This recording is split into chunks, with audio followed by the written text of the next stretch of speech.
pikir hukumnya ini tidak tidak baik untuk semua manusia. Harusnya gitu dong. Harusnya Allah yang Maha Tahu dan Maha Bijaksana ini hukumnya itu harusnya bisa Dia pakai untuk ke semua bangsa. Contoh ya.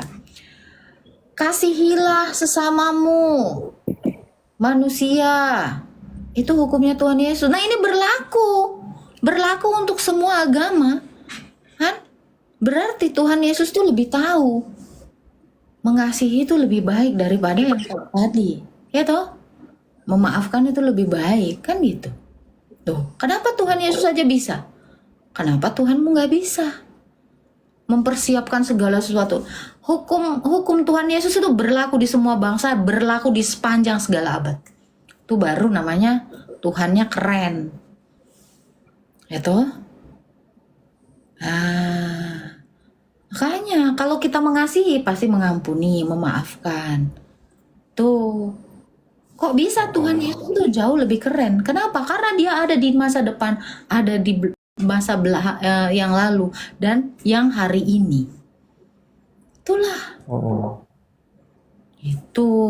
Kenapa nggak bisa toh lo? Hukum Tuhan Yesus bisa dipakai. Bahkan Tuhan Yesus ngajarin gini, kamu harus tunduk terhadap pemerintah di tempatmu. Wah, itu kenapa Tuhan Yesus tuh maha tahu. Ini kan dari sini kan membuktikan bahwa apa? Tuhan yang benar-benar Tuhan dengan yang ngaku-ngaku Tuhan itu memang jauh beda. Itu. Coba kasihilah Tuhan Allahmu dan kasihilah sesamamu. Kalau kita mengasihi Tuhan Tuhan kita nggak mungkin sirik. Jadi nggak perlu diancam yang bagaimana. Cukup kasih tahu kayak gitu. Nah itu berlaku untuk semua orang-orang yang berpikir dan yang berhati nurani.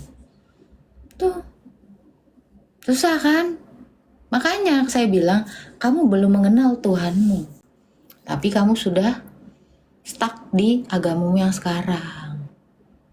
Itu bang. Makanya saya bilang, hah? Itu ada topi. Iya topinya keren loh. Saya lihat dong bang. Sekali lagi dong.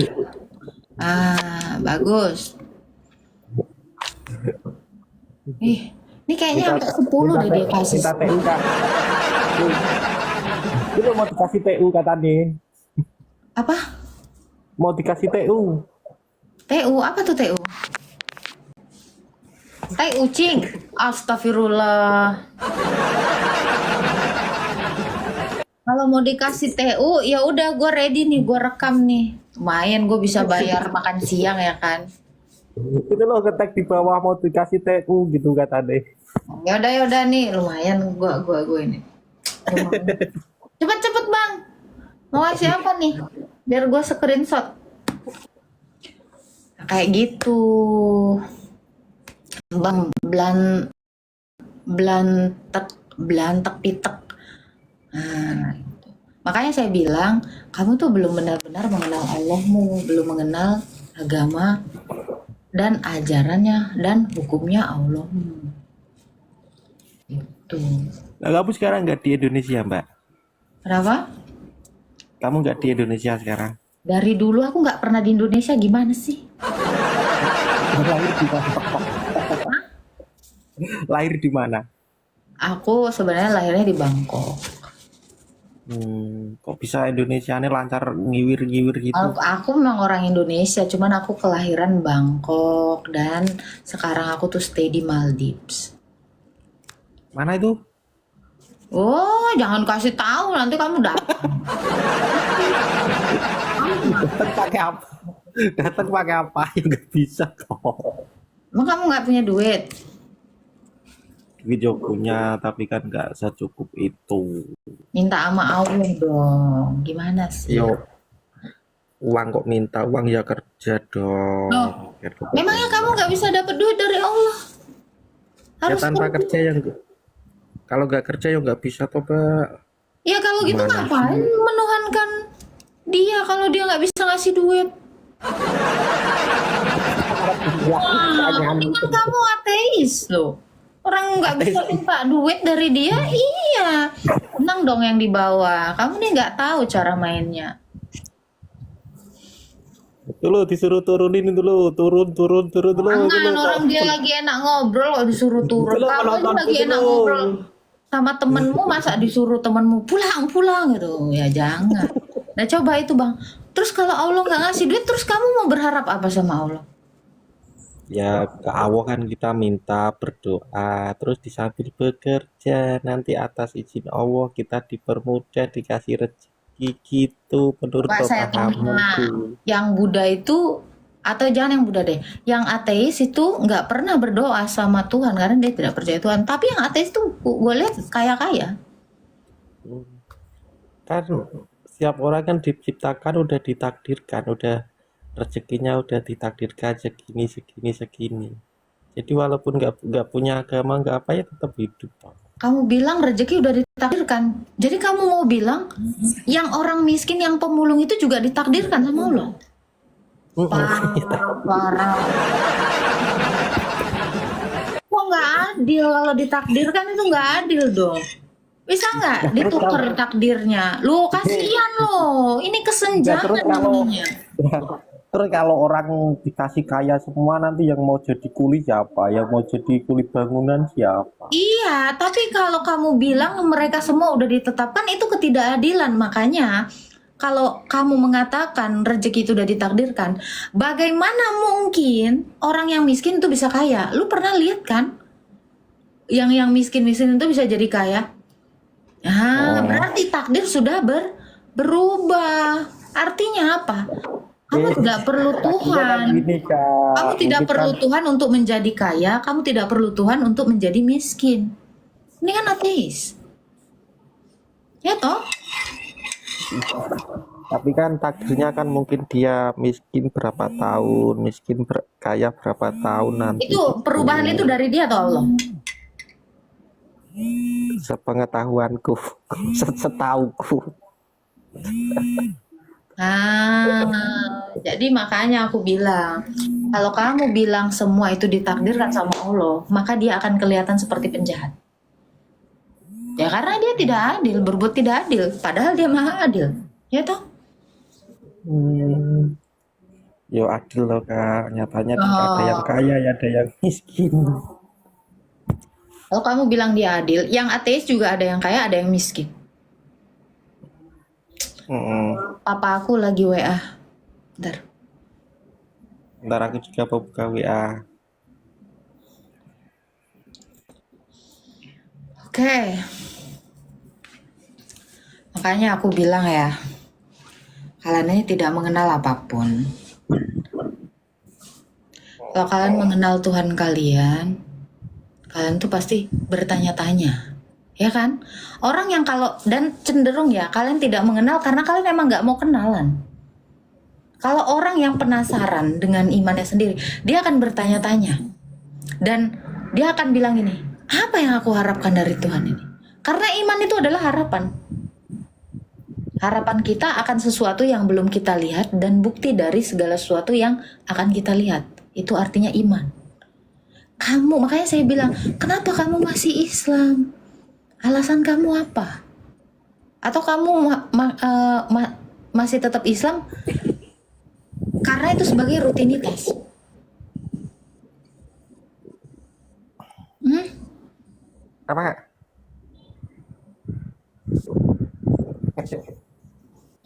Kamu kayak di goa ngomongnya.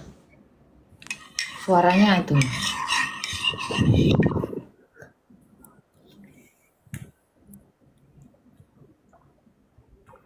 Nah, atau yang di bawah itu juga bagus. Saya masih Islam karena keturunan. Gitu. Itu aja sebenarnya itu lebih baik. Tapi gimana ya kalau orang-orang yang awam-awam seperti aku itu kan ya cuman ngikut aja, yang ajarkan yang baik-baik kita laksanakan.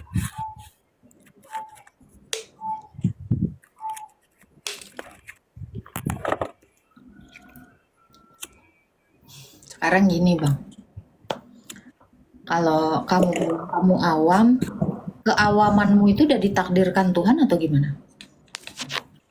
Ya mungkin, nggak tahu juga sih.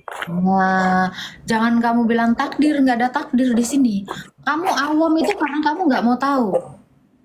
Kamu pintar itu karena kamu pengen cari tahu dan mau belajar. Jadi nggak bisa dibilang, ih lucu banget gue pakai gitu. 2 kali lagi dong bang.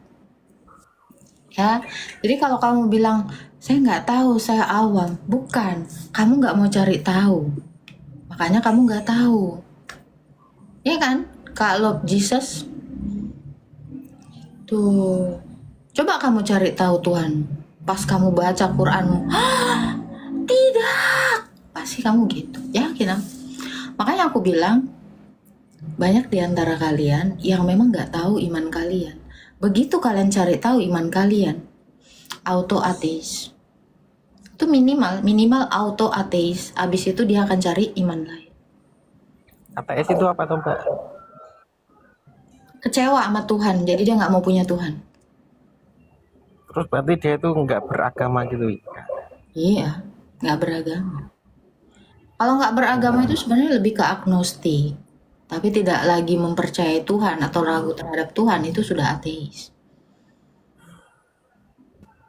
Tapi kalau menurutku sih hidup itu ya mending kita itu berlaku Ih baik, lucu, ya Allah, aku seneng kalau yang kayak gini.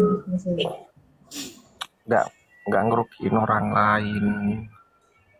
Makanya saya bilang, sekalipun kamu berbuat baik, nggak ngerugiin orang lain, atau apapun yang menurut kamu itu hal-hal yang positif, itu nggak bisa membantu kamu setelah kamu mati nanti. Nggak akan bisa ngebantu kamu diselamatkan ketika kamu mati nanti. Kenapa? Karena kita lihat banyak kok orang baik di dunia ini. Tapi bisa nggak dia nggak mati? Pasti mati. Dia nggak bisa mempertahankan hidupnya tetap kekal. Kenapa?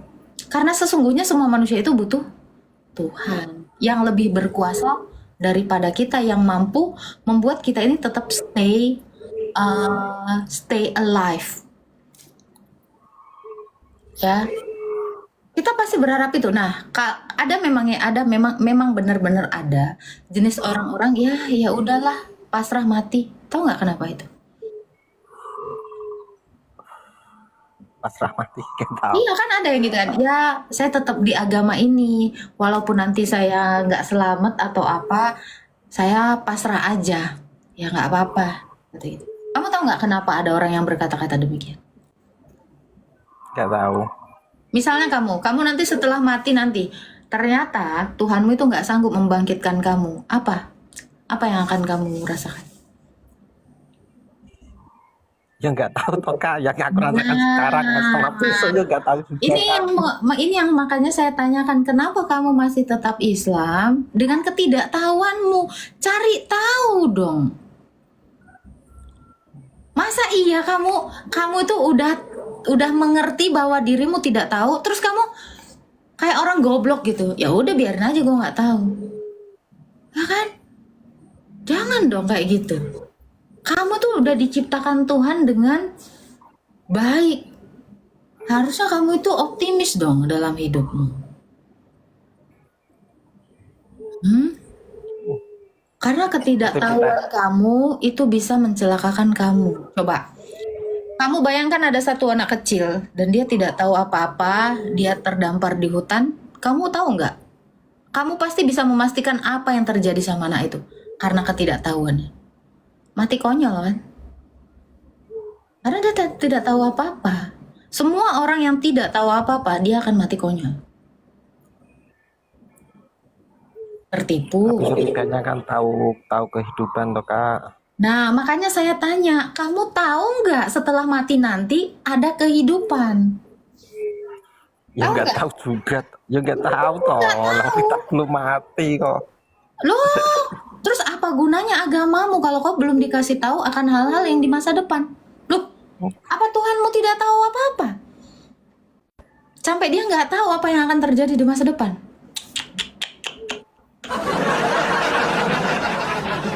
Nah, kalau kamu bilang, saya nggak tahu kak. Terus apa faedahnya agama?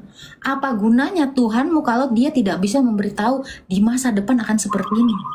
Apa bedanya itu Tuhan itu sama dengan saya? Ini kamu menuhankan saya. Ya toh?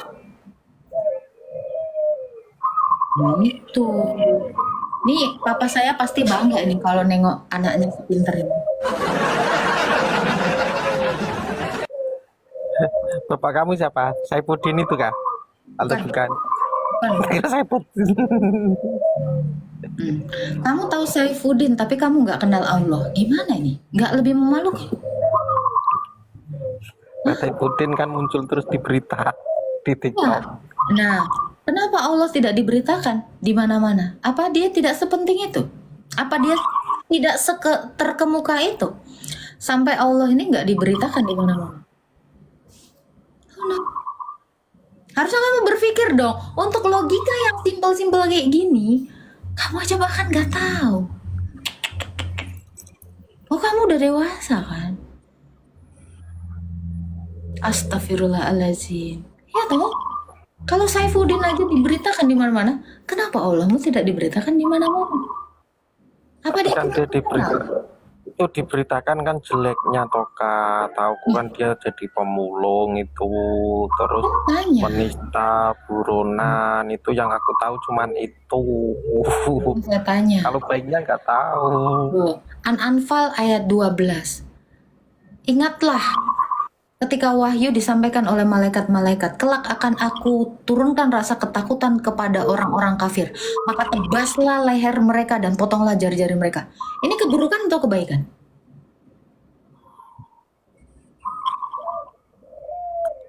Apa Ini lagi? keburukan atau kebaikan Allah? An-Anfal ayat 12.